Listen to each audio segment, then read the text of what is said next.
Gattegno's place value. Okay, listen guys, I have tried to record this like 6 times and I'm not even joking.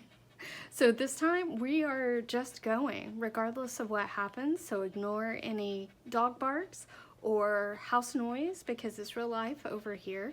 My place value is coming out April 7th. That's the guide. In it is Gattegno's chart. And when I asked if there were people that were interested in knowing more about Gattegno's chart, it was overwhelming yes. So I'm going to go over Gattegno's chart of place value. If you don't know, Gattegno was a math educator in, I think, the 40s or 50s. I think he's ingenious. He has like 7 books, I think 6 of them, maybe he has 8, and 7 of them are applicable to math. One of them is, I don't even think in print anymore, but he uses the Cuisenaire rods, which you all know are my favorite, and he starts with algebra first, playing with staircases, and then moves into numbers with math, which is very different. This chart is one of his charts, and I'm going to go over a little bit about the chart and a few simple ways that you can use it. More details are definitely included with explicit instructions in my place value. This chart has decimals. You can see here is my decimal line, so these have decimal place values.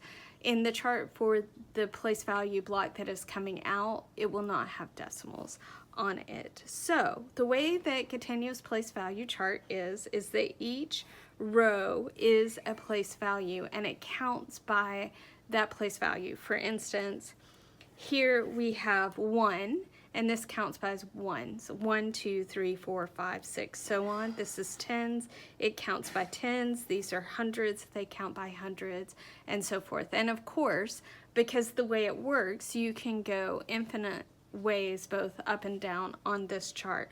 The thing that is missing on my chart are the zeros over here, and if you're using the chart as a manipulative for addition and subtraction with regrouping, you're going to need those zeros for it to make sense. In the place value version coming out on Monday has the zeros in it.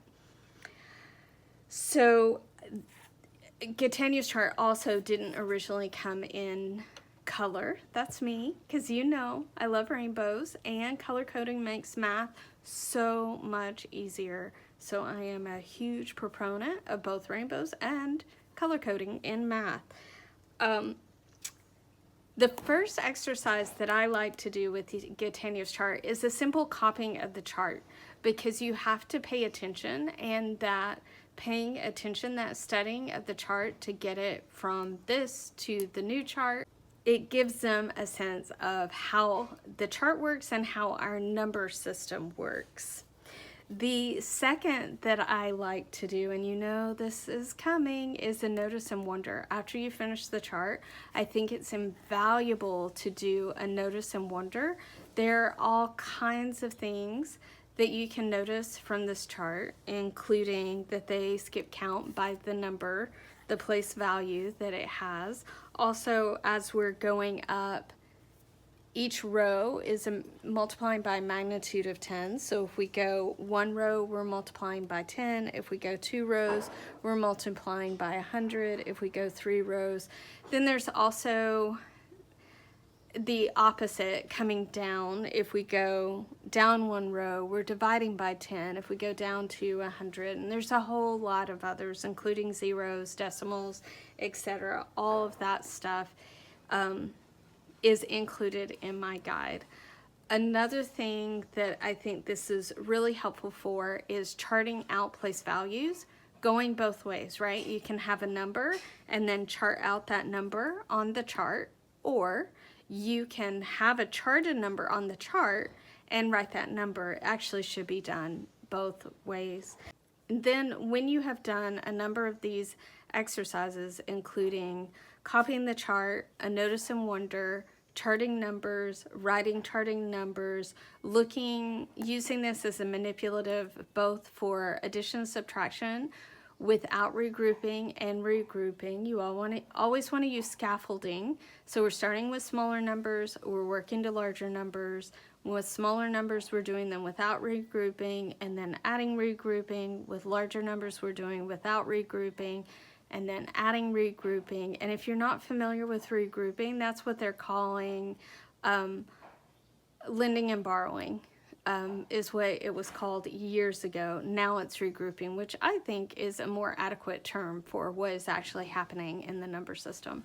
So after you use it as manipulative, both with addition, subtraction, and with multiplication and division, then you can use this as a board game in moving from one place to the other and writing those mathematical concepts as you go along. You can put all kinds of limitations on them that make the game a little more complicated, like get from here to here and you have to use exactly 5 moves or whatever it is. This is really helpful for that and gives a really good sense of place value. I think this is introduced in grades 3 and reviewed in grades 4. I hate to give grades, but I do my guides in years, like first year of place value, second year of place value, and third year of place value. That way, if you're at a skill set where you can do the first year of place value, then you know where to go from there. But I also know that lots of us are assessing skill by what grade is, and this level of place value is usually introduced in grade 2 in Waldorf pedagogy. So it kind of depends on when you want to introduce it for your kids. I can also see this being introduced in grade 1 for math, if that works for you. Okay, if you have any questions, let me know, and I hope you enjoyed Gattegno's Place Value. If you enjoyed the video, hit like, and if you'd like to see more of those videos from me, hit subscribe. And until next time, enjoy your math journey.